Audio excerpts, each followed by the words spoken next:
नमस्कार दोस्तों। आरजे आरती एक बार फिर से हाजिर है एक नया व्लॉग लेकर के आप सबके लिए। आज है सोमवार का दिन यानी कि मंडे।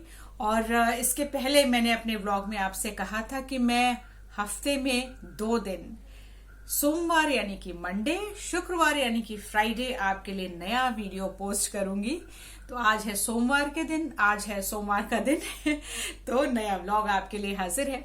और पिछली बार हमने आपसे कहा था कि आज के व्लॉग में मैं आपसे वॉइस मॉड्यूलेशन की बात करूंगी कि वॉइस का मॉड्यूलेशन असल में होता क्या है। देखिए, सुनने में तो बहुत बड़ा सा शब्द लगता है, ओ वॉइस मॉड्यूलेशन, लेकिन असल जिंदगी में हम सभी वॉइस मॉड्यूलेशन करते हैं।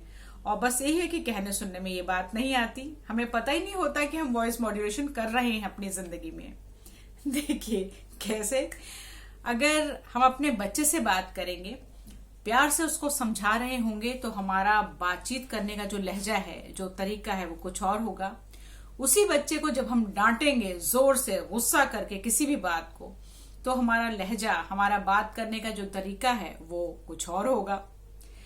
पति पत्नी आपस में सामान्य तरीके से बातचीत करेंगे, घर गृहस्थी की, इधर उधर की बातचीत, वो लहजा उनका आपस में कुछ और होगा। माता पिता से हम बात करेंगे तो वो हमारा लहजा कुछ और होगा।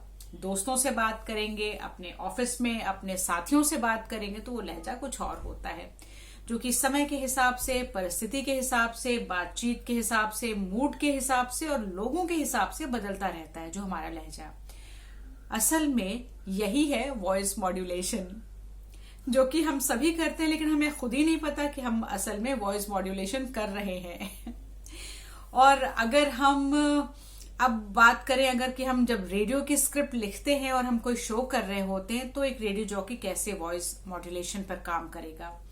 देखिए, जब आप स्क्रिप्ट लिख करके कोई आप शो कर रहे होते हैं, तो एक तो समय का ध्यान रखना पड़ता है, अपने सुनने वालों का ध्यान रखना पड़ता है, कौन कौन हमें सुन रहा है, किस वक्त सुन रहा है।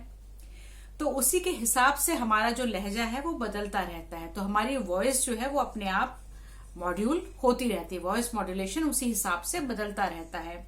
हमारा जो आवाज, हमारी आवाज का जो मतलब लय है, जो स्वर है, वो उसी हिसाब से बदलता रहता है। लेकिन क्या है कि जब हम शो करने बैठते हैं और लाइव रहते हैं, हमें लगता है वो इतने सारे लोग हमें सुन रहे हैं, हम अपनी लिखी स्क्रिप्ट पढ़ रहे हैं। कई बार अगर हम ज्यादा नर्वस होते हैं ना, तो हम एकदम उसको रीडिंग एक चैप्टर की तरह पढ़ जाते हैं।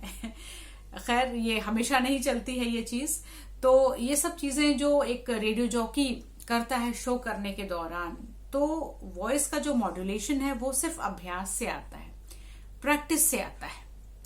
कहते हैं ना कि करत करत अभ्यास के जड़मति होत सुजान, practice makes a man perfect और अ वुमेन परफेक्ट। तो अगर आप बहुत कॉशियस है, बहुत आपको ये, आप थोड़ा सा नर्वस हो जाएंगे, तो आपके वॉइस मॉड्यूलेशन पर शो करते समय फर्क पड़ता है। जो कि ऑन एयर जो सुनने वाला श्रोता है, उसको भी इस चीज सुनाई पड़ेगी, उसे समझ में आ रहा है कि आवाज में हल्की सी घबराहट है, हल्की सी शंका है किसी चीज को लेकर के, या ये जो बात बंदा या बंदी बोल रही है वो चीज थोड़ी सी इधर उधर हो रही है। तो ये सारी चीजें अभ्यास से आती हैं। तो जब कोई रेडियो जॉकी बनता है, जब उसका सिलेक्शन होता है, तो मैं आकाशवाणी की बात आपको बता रही हूँ, अपने एफएम गोल्ड चैनल की और अपने एफएम रेनबो चैनल की भी, कि जब कोई भी रेडियो जॉकी सेलेक्ट होता है, तो उसके चयन के बाद उसको लगभग 6 महीने लगते हैं ऑन एयर लाइव शो करने में। इन 6 महीनों में क्या होता है, एक तो टेक्निकल ट्रेनिंग दी जाती है, जिसमें मशीनों पे कैसे काम करना है, कैसे सब चीजों को ऑर्गेनाइज करना है, गाने छांटने हैं, क्या प्लेलिस्ट बनानी है, एक तो ये चीजें सिखाई जाती हैं, और दूसरी स्क्रिप्टिंग सिखाई जाती है, और ये वॉइस मॉड्यूलेशन, बोलने का तरीका सिखाया जाता है कि स्क्रिप्ट कैसे लिखी जाए, जो कि मैंने अपने पहले व्लॉग्स में आपको बताई भी है कि समय और परिस्थिति के हिसाब से ही हम जो है वो स्क्रिप्ट लिखते हैं। और स्क्रिप्ट लिखने के बाद फिर उसको अलग अलग तरीके से, अलग अलग भाव से, समय के हिसाब से, सुनने वालों को ध्यान में रखते हुए हम कैसे उसको हम बोले, क्या लिखें और क्या बोले, ताकि हमारा शो अच्छा हो, सुनने वाले को अच्छा लगे। अगर हम सारी मेहनत उन्हीं के लिए करते हैं, तो ये सारी चीजों की ट्रेनिंग, अभ्यास हमें कराया जाता है, ट्रेनिंग दी जाती है। और 6 महीने का जो समय है वो तो सिर्फ इतना तैयार किया जाता है कि हम ऑन एयर लाइव आ सकें, लोग हमें सुन सकें। लेकिन सच बात तो ये है कि कलाकार के सीखने की कोई सीमा नहीं होती, वो जिंदगी भर सीखता रहता है। आप जितना ऑन एयर लाइव जाएंगे आपको अलग अलग तरीके के शोज मिलेंगे, अलग अलग तरीके के कार्यक्रम आपको मिलेंगे कि आप उसे करें। तो जब आप अलग अलग तरीके के कार्यक्रम अलग अलग समय पर करेंगे तभी आप उसकी अलग अलग तरीके से स्क्रिप्ट लिखेंगे, तैयार करेंगे, गानों का चयन करेंगे, उसकी प्रैक्टिस करेंगे, उस स्क्रिप्ट को पढ़ेंगे एक बार ऑन एयर लाइव जाने से पहले। तब वॉइस का जो मॉड्यूलेशन होता है उस चीज को आप सीखेंगे, करते करते ही आप सीखेंगे। लेकिन जैसे कि मैंने आपको पहले बोला कि जो वॉइस मॉड्यूलेशन है असल जिंदगी में तो हम सब करते ही हैं, हम करते ही हैं, लेकिन बस वही है कि हम कहने सुनने में नहीं आती है ये चीज। बस यही है कि ये जो सामान्य तरीका है हमारी बातचीत का, इसी चीज को अपने लहजे में उतारना है। और आपको एक बात बताऊं, सुनने में तो ऐसा लगता है कि अरे कितनी आसान सी चीज है लेकिन जब आप ऑन एयर लाइव करते हैं आप शोज, तब आपको समझ में आता है कि चीज कितनी कठिन है। सिंपल होना तो बहुत सिंपल है कि हाँ भाई आप सिंपल हैं, कोई बात नहीं आप मैं इस बात को ऐसे कहूंगी कि सिंपल होना तो चलो बहुत सिंपल है, ये सब सुनना बहुत सुनने में लगता है कि वाह भाई इतनी छोटी सी चीज है। लेकिन यही सिंपल होना असल में बहुत ही मुश्किल बात है, बहुत ही कठिन चीज है। जब आप माइक के सामने आते हैं तो आपके अंदर का जो फियर होता है ना, डर, उसको निकलने में ही काफी वक्त लगता है। आप कॉशियस रहते हैं हमेशा।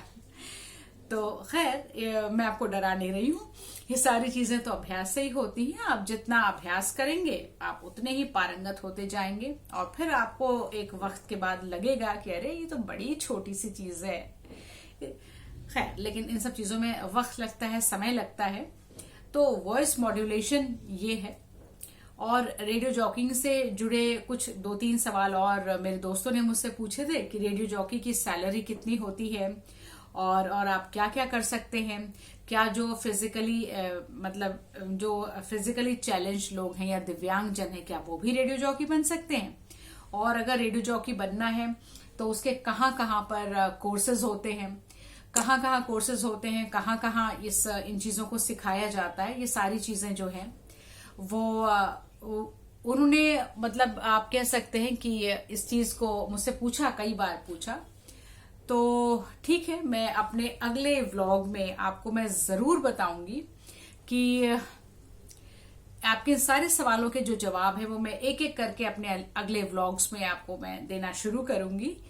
और साथ में मैं आपको बताऊं कि वेरियस टॉपिक्स ऑफ इंटरेस्ट पर, जैसे मैंने आपको बोला था कि मैं बात करूंगी, तो मैं आपको स्वास्थ्य से जुड़ी बहुत सारी चीजें जो हैं वो अपने अगले व्लॉग्स में बताऊंगी। चलिए, आपको अगर आज का वीडियो अच्छा लगा हो तो आप इसे एक लाइक जरूर कर दें, अपने दोस्तों से शेयर कर लें सोशल मीडिया प्लेटफॉर्म पर, और मेरे चैनल, आपके अपने चैनल आरजे आरती व्लॉग्स को सब्सक्राइब कर लें। चलिए, आज के लिए बस इतना ही। आरजे आरती को इजाजत दीजिए। Bye bye.